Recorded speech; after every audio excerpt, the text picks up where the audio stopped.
dear students, how are you all? Today we'll start chapter number 5, Acid, Base and Salts, part 2nd. This is second lecture. In this lecture we discuss about bases, property of bases, uses of bases, preparation method of bases and much more. तो ये बने रहिए मेरे साथ. आज के इस lecture में सीखते हैं कुछ नया.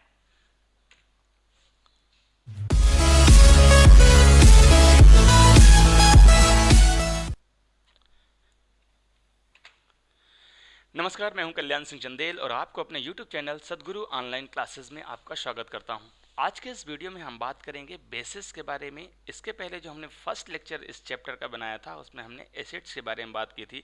एसिड्स की प्रॉपर्टीज़ के बारे में जाना था, एसिड्स के यूजेस के बारे में जाना था, प्रिपरेशन मेथड्स के बारे में जाना था, बेसिसिटी के बारे में जाना था. ऐसे कई सारे टॉपिक हमने कवर किए हैं. उसका जो लिंक है डिस्क्रिप्शन में है. आप पहले फर्स्ट पार्ट देखेंगे, इसके बाद सेकेंड पार्ट देखेंगे तो ज़्यादा उत्तम रहेगा, क्योंकि यहाँ पर हम कोरिलेट करने वाले हैं एसिड और बेसिस की, या फिर कह सकते हैं difference between acid and bases की. तो आइए बने रहिए मेरे साथ, देखते हैं प्रॉपर्टीज ऑफ बेसिस. तो फर्स्ट अगर हम बात करें प्रॉपर्टी ऑफ बेसिस की बात करें तो बेस किसे कहते हैं? बेस को हिंदी में बोलते हैं क्षार, क्षारीय प्रकृति बोलते हैं. ठीक है, तो बेस को हम बोलते हैं क्षार या क्षारक भी कहते हैं. कई जगह आपको क्षारक भी मिल जाएगा, कई जगह आपको बेस भी मिल जाएगा. ठीक है, तो substance which are soapy in touch, यानी वे सब्सटेंस जिनको टच करने में सॉपी टच आता है. सॉपी टच मतलब होता है साबुन का टच. ठीक है, तो जिनका टच कैसा होता है? सॉपी टच होता है, साबुन की तरह टच करने में लगता है. और बिटर इन टेस्ट, और उनका टेस्ट कैसा होता है? बिटर होता है. उन्हें हम क्या कहते हैं? उन्हें हम कहते हैं बेसिस. बेसिस मतलब क्षारक.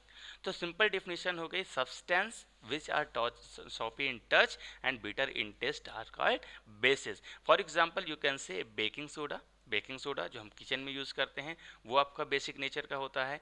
वॉशिंग सोडा जो हम कपड़े धोने के लिए यूज़ करते हैं वो आपका बेसिक नेचर का होता है. साथ में जो आपका कैल्शियम हाइड्रोक्साइड यानी लाइम वाटर, चूने का पानी होता है, वो भी बेसिक नेचर यानी क्षारीय प्रकृति का होता है.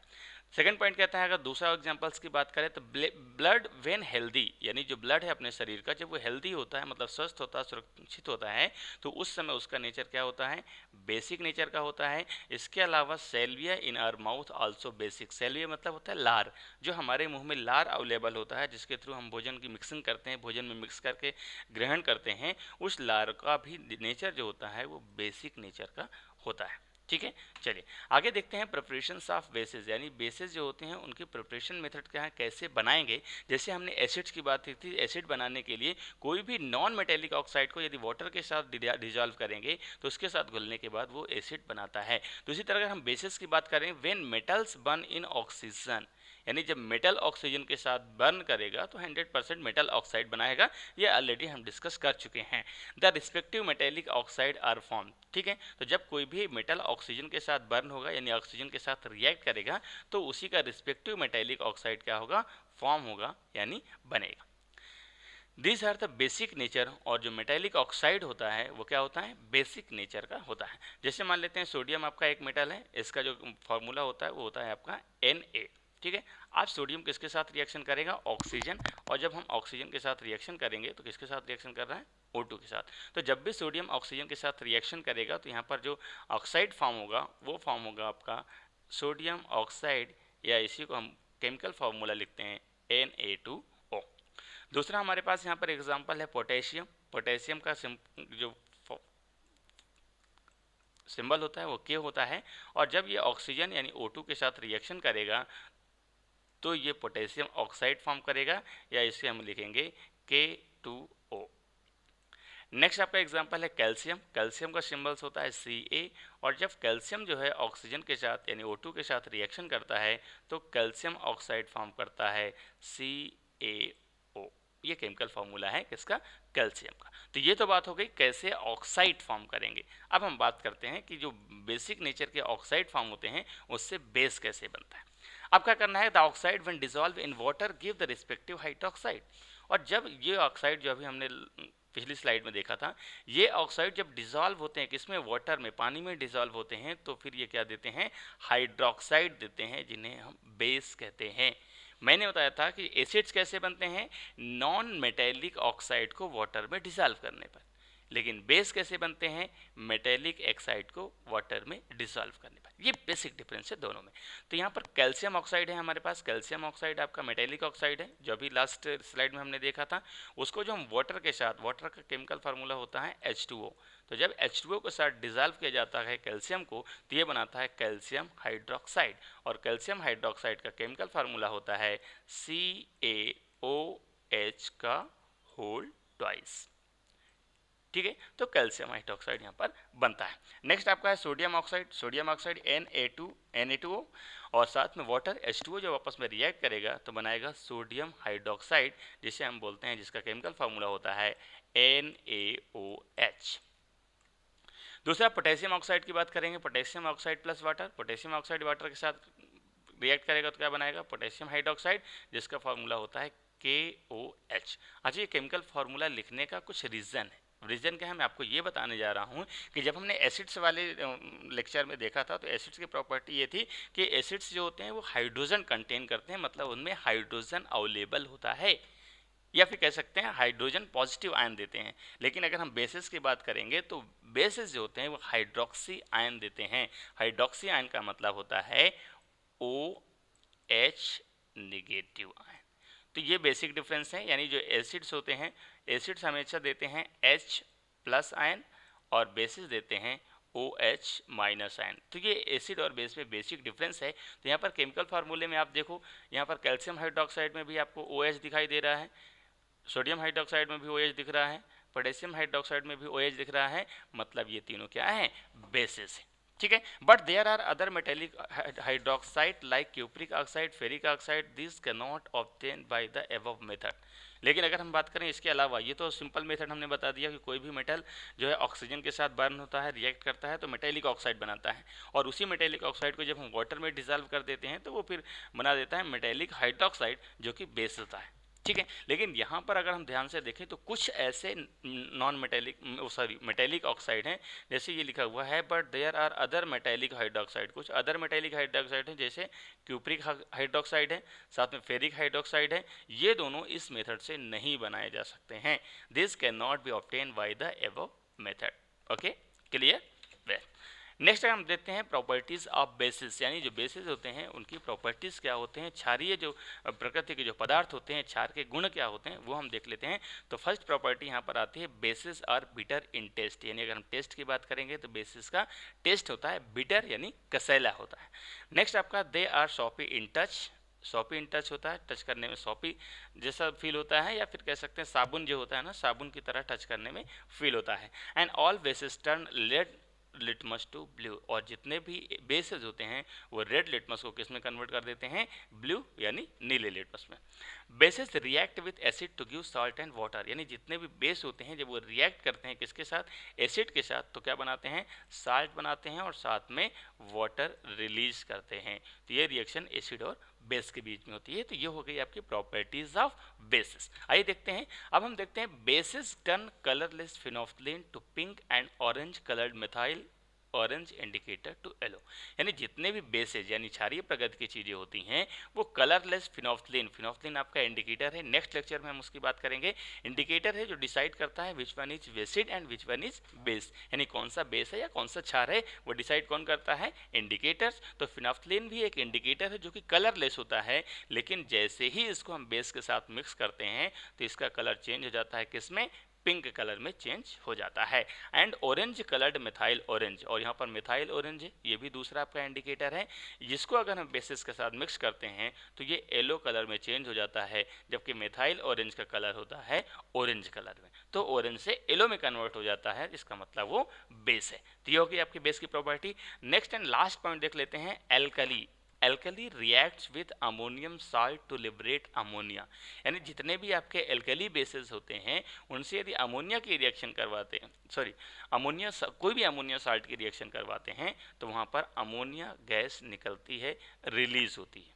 ठीक है, चलिए अब यहाँ पर एल्कली की अगर हम बात करें तो एल्कली आगे हम डिस्क्राइब करेंगे, लेकिन फिलहाल यहाँ पर बात करते हैं कि कोई भी बेस, कोई भी क्षार जब वाटर में पूरी तरह से डिसॉल्व हो जाता है, सॉल्युबल होता है, तो उसको हम एल्कली कहते हैं।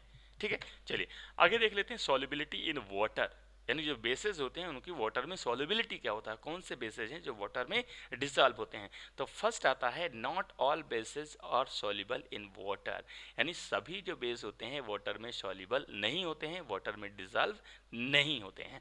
Those that are soluble are called alkali, those that are soluble are called, sorry यहाँ पर सी ए है, कॉल्ड एल्कली, और जितने वाटर में डिसॉल्व हो जाते हैं, वाटर में सॉल्युबल होते हैं, पानी में घुल जाते हैं, उन्हें हम क्या बोलते हैं, उन्हें हम एल्कली कहते हैं।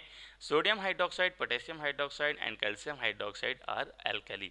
जो अभी हमने बात की थी सोडियम हाइड्रोक्साइड यानी NaOH, पोटेशियम हाइड्रोक्साइड यानी KOH, कैल्शियम हाइड्रोक्साइड CaOH का होल ट्वाइस, ये सभी क्या हैं, एल्कली हैं, क्योंकि ये वाटर में डिसॉल्व हो सकते हैं। एंड ऑल कली आर बेसिस, जितने भी एल्कली होते हैं वो सभी क्या होते हैं, बेसिस होते हैं। But all bases are not alkali, लेकिन सभी जो बेसिस हैं, सभी क्षार हैं, वो एल्कली होंगे ऐसा जरूरी नहीं है, क्योंकि मैंने बताया कि जितने भी बेसिस हैं जो वाटर में डिसॉल्व हो जाएंगे, पानी में घुल जाएंगे, उन्हें हम एल्कली बोल सकते हैं, उन्हें हम एल्कली कहेंगे, तो इसका मतलब वो बेसिस हैं। बट सभी बेसिस जो है एल्कली नहीं हो सकते हैं, क्योंकि सभी बेसिस वाटर में डिसॉल्व नहीं होते हैं। नेक्स्ट देख लेते हैं, अब हम बात करते हैं वीक एंड स्ट्रॉन्ग बेस, यानी हम किस बेस पे कह सकते हैं कौन सा बेस स्ट्रॉन्ग है या कौन सा बेस जो है वो वीक है। तो यहाँ पर सबसे पहले हम बात करते हैं स्ट्रॉन्ग बेसिस की बात करते हैं, कौन से बेसिस स्ट्रॉन्ग हैं, यानी ठीक है। तो some bases are readily soluble in water, कुछ बेसिस होते हैं जो आसानी से वाटर में डिसॉल्व होते हैं, दीज आर स्ट्रॉन्ग बेसिस, और इनको हम बोलते हैं स्ट्रॉन्ग बेसिस। अच्छा, यहाँ पर सिंपल सा एक कंसेप्ट और रखने वाला हूँ। जैसे आप ही कह सकते हैं कि जब भी हम बताते हैं कि जब भी कोई भी चीज़ होती है, जब हम पानी में डिसॉल्व करते हैं, तो मैंने बताया था कि जो एसिड्स होते हैं वो H+ आयंस में डिसोसिएट होते हैं, जबकि जो OH- आयन होते हैं वो बेसिस के होते हैं। तो कोई भी कंपाउंड, कोई भी केमिकल को जब हम वाटर में डिसॉल्व करेंगे तो ये डिसोसिएट हो जाता है किस में, एसिड में या बेस में। एसिड मतलब H+ आयन में, बेस मतलब OH- आयंस में। तो कोई भी बेस जब पूरी तरह से डिसोसिएट हो जाता है, यानी उसके जितने भी OH- आयंस है वो पूरे डिसोसिएट हो जाते हैं, तो इसका मतलब वो स्ट्रॉन्ग बेस है। और अगर पार्शली डिसोसिएट होता है, यानी उसके कुछ ही OH- आयन डिसोसिएट होते हैं, सॉल्युबल होते हैं, तो उसको हम बोलते हैं वीक बेस। तो सोडियम हाइड्रोक्साइड और पोटेशियम हाइड्रोक्साइड ये दोनों ऐसे बेस हैं जो पूरी तरह से डिसोसिएट हो जाते हैं, और इसलिए हम इन्हें कहते हैं स्ट्रॉन्ग बेस। नेक्स्ट हम बात करते हैं वीक बेस की। अगर हम बात करें वीक बेस कौन कौन से होते हैं, तो यहाँ पर सम बेसिस और इनसॉल्युबल और पार्शली सॉल्युबल, यानी कुछ बेसिस ऐसे होते हैं जो इनसॉल्युबल होते हैं या फिर कह सकते हैं पार्शली सॉल्युबल होते हैं, थोड़ा बहुत एसोसिएट होते हैं, तो उन्हें हम क्या बोलते हैं, उन्हें हम बोलते हैं वीक एसिड। ठीक है, वीक एसिड। फॉर एग्जांपल जैसे हम यहाँ पर अमोनियम हाइड्रोक्साइड होता है NH4 का, NH4OH, और साथ में आपका कैल्शियम हाइड्रोक्साइड CaOH का होल ट्वाइस। ये ऐसे बेसेस हैं जो कि पूरी तरह से डिसोसिएट नहीं होते हैं, या फिर डिसोसिएशन इनका बहुत कम होता है, जिसके बेस पे हम कह सकते हैं कि ये वीक बेस कहलाते हैं। सिंपल सा यहाँ पे एक कंसेप्ट और देता हूँ। जैसे मान लेते हैं हमारे पास कोई भी मटेरियल अवेलेबल है, कोई भी साल्ट है, उसको जब हम डिसोसिएट करेंगे, तो यदि वो पूरी तरह से डिसोसिएट हो जाएगा तो उसमें नंबर ऑफ OH आयंस क्या होंगे, ज़्यादा होंगे, क्योंकि पूरा डिसोसिएट हो गया। तो जब ज़्यादा होंगे तो इसका मतलब क्या होगा, स्ट्रांग होगा। और जब यही OH- आयंस जो है कम मात्रा में होंगे तो वही वीक हो गया। यस, बेसिक कंसेप्ट है। चाहे हम एसिड और बेस की बात, एसिड्स की बात करें, स्ट्रॉन्ग एसिड्स की बात करें, स्ट्रॉन्ग बेसिस की बात करें, वीक एसिड की बात करें, वीक बेसिस की बात करें, तो वो डिपेंड करता है उनके H+ आयंस पर, OH- आयंस पर। यदि H+ आयंस ज़्यादा होंगे तो स्ट्रॉन्ग एसिड होगा, H+ आयंस कम होंगे तो वीक एसिड होगा। उसी तरह OH- आयन यदि ज़्यादा होंगे तो स्ट्रॉन्ग बेस होगा, OH- आयन कम होंगे तो वीक बेस होगा। तो ये सिंपल सा कंसेप्ट है, अपने दिमाग में ध्यान में रखना हमेशा। Note, strong bases are very corrosive and can burn the skin. यहाँ पर एक बहुत इंपॉर्टेंट बात आपके सामने आ रही है कि जब भी हम बात करते हैं एसिड और बेस की, तो हमें ऐसा लगता है कि एसिड्स जो होते हैं वो बहुत खतरनाक होते हैं, एसिड्स बहुत खतरनाक होते हैं, लेकिन बेसिस खतरनाक नहीं होते हैं। ये पूरी तरह से गलत है। एसिड्स वीक होते हैं, बेसिस भी स्ट्रॉन्ग होते हैं। एसिड्स को भी हम खाते हैं, you can say like lactic acid in milk and curd, citric acid in lemon and orange, tartaric acid है ना। तो ये सभी एसिड्स क्या हैं, हम खाते हैं, खा सकते हैं, यानी एसिड्स खतरनाक नहीं होते हैं। सिर्फ स्ट्रॉन्ग एसिड खतरनाक होते हैं या फिर स्ट्रॉन्ग बेसिस खतरनाक होते हैं, डेंजरस होते हैं। तो यहाँ पर बात कर रहे हैं कि जितने भी स्ट्रॉन्ग बेसिस होते हैं वो करेशिव होते हैं और वो हमारी स्किन को भी बर्न कर सकते हैं, जला सकते हैं। तो इसको भी ध्यान रखने वाली बात माना जा सकता है। अब हम बात करते हैं यूजेस ऑफ बेसिस, यानी जितने भी बेस हैं, जितने भी क्षार हैं, उनके प्रयोग कहाँ करते हैं, उनके यूजेस क्या क्या हैं। तो फर्स्ट यहाँ पर यूजेस है आपका calcium hydroxide is used. Calcium hydroxide COH का होल ट्वाइस, या इसी को हम लाइम वाटर, चूड़े का पानी कहते हैं। It is used in the ingredients in whitewash, neutralizing acid soil, in making bleaching powder and softening hard water। तो ये सभी इसके यूजेस हैं। मतलब ये है कि जो आपका लाइम वाटर होता है, चूड़े का पानी होता है, उसका यूज़ हम कहाँ करते हैं। तो पहला लिखा है इंग्रेडिएंट्स इन वाइट वॉश, यानी जो वाइट वॉश करते हैं उसमें सामग्री के रूप में यूज़ करते हैं। न्यूट्रलाइजेशन एसिडिक सॉइल, यानी जो सॉइल है, मिट्टी है, खेतों की मिट्टी जो एसिडिक नेचर की हो जाती है, तो उसको नॉर्मल करने के लिए, न्यूट्रलाइज करने के लिए हम वहाँ पर लाइम वाटर का यूज़ करते हैं। और साथ में ब्लीचिंग पाउडर जब बनाते हैं वहाँ पर भी लाइम वाटर का यूज़ होता है। और सॉफ्टनिंग ऑफ हार्ड वाटर, यदि हार्ड वाटर है, जिसे कहते हैं खारा पानी होता है ना, तो खारा पानी को बोलते हैं हार्ड वाटर। तो खारे पानी को यदि नॉर्मल वाटर में कन्वर्ट करना है तो उसमें भी हम लाइम वाटर, चूने का पानी, कैल्शियम हाइड्रोक्साइड या CaOH का होल ट्वाइस ये उसमें मिक्स कर सकते हैं। नेक्स्ट आपका magnesium hydroxide also known as milk of magnesia. यदि हम बात करें मैग्नीशियम हाइड्रोक्साइड का, MgOH का होल ट्वाइस, इसको हम मिल्क ऑफ मैग्नीशिया भी कहते हैं। तो ये क्वेश्चन आपसे हमेशा पूछा जा सकता है जब हम कंपटीशन की बात करते हैं, कंपटीटिव एग्जाम्स की बात करते हैं, तो आपसे पूछा जा सकता है which is the second name of magnesium hydroxide. तो you can tell that milk of magnesia is other name of magnesium hydroxide used in an antacid। अब मैग्नीशियम ऑक्साइड या मिल्क ऑफ मैग्नीशिया का यूज़ कहाँ करते हैं, तो उसका use हम करते हैं एंटा एसिड के रूप में। एंटा एसिड का मतलब होता है कहीं पर अगर एसिड ज़्यादा है तो उसको न्यूट्रलाइज करने के लिए बेस का यूज़ करते हैं, तो उसे हम एंटा एसिड कहते हैं। नॉर्मल तौर पे कभी कभी आप देखो कि हमारा जो शरीर है, हमारा जो डाइजेस्टिव सिस्टम है, वहाँ पर HCl जो है रिलीज होता है डाइजेशन के लिए। तो HCl कभी कभी ज़्यादा मात्रा में रिलीज होता है, या फिर कह सकते हैं कि जो रिलीज होता है वो पूरा यूज़ नहीं हो पाता है, तो हमारे पेट में एसिडिटी जैसे प्रॉब्लम होने लगती है। तो एसिडिटी के लिए क्या करते हैं, हम कुछ दवाइयाँ लेते हैं, जैसे हम इनो पाउडर लेते हैं। तो इनो पाउडर अंदर जाता है, इनो पाउडर बेसिक नेचर का होता है, जैसे अंदर जाता है एसिड के साथ रिएक्ट करता है, उसको न्यूट्रलाइज कर देता है और हमें आराम मिलता है। तो यहाँ पर इनो पाउडर को हम एज अ एंटा एसिड यूज़ करते हैं। तो इसी तरह मिल्क ऑफ मैग्नीशिया का यूज़ भी हम एंटा एसिड के रूप में कर सकते हैं। नेक्स्ट है आपका sodium hydroxide also known as caustic soda, यानी जो सोडियम हाइड्रोक्साइड है, यहाँ पर ध्यान रखना, बहुत छोटी छोटी बातें हैं लेकिन बहुत इंपॉर्टेंट है। सोडियम हाइड्रोक्साइड यानी NaOH, तो NaOH किस नाम से जाना जाता है, कास्टिक सोडा। यदि आपसे कभी कास्टिक सोडा के बारे में पूछा जाए तो इसका मतलब सोडियम हाइड्रोक्साइड NaOH के बारे में पूछा जा सकता है। कास्टिक सोडा सोडियम हाइड्रोक्साइड का सेकेंड नेम है and it is use to manufacturing of soap. और इसका यूज़ कहाँ किया जाता है, साबुन बनाने में किया जाता है, पेपर इंडस्ट्री में किया जाता है और टेक्सटाइल इंडस्ट्री में भी किया जा सकता है। नेक्स्ट आपका है एल्युमिनियम हाइड्रोक्साइड। एल्युमिनियम हाइड्रोक्साइड का यूज़ कहाँ किया जाता है, इसका फोमिंग एजेंट के रूप में फायर एक्सटिंग्विशर में यूज़ किया जाता है। यानी सिंपल से कह सकते हैं कि जो आग बुझाने वाली मशीनें होती हैं, या आप नॉर्मल तौर पे एक आप कहीं भी स्कूल कॉलेज ऑफिस में जाते हैं तो वहाँ पर एक रेड कलर का एक डब्बा टंगा होता है, वो आग बुझाने में काम आता है। तो उसके अंदर जो पाउडर भरा जाता है वो किसका होता है, एल्युमिनियम हाइड्रोक्साइड का। नेक्स्ट आपका आता है ammonium hydroxide is use to household cleaners and fertilisers.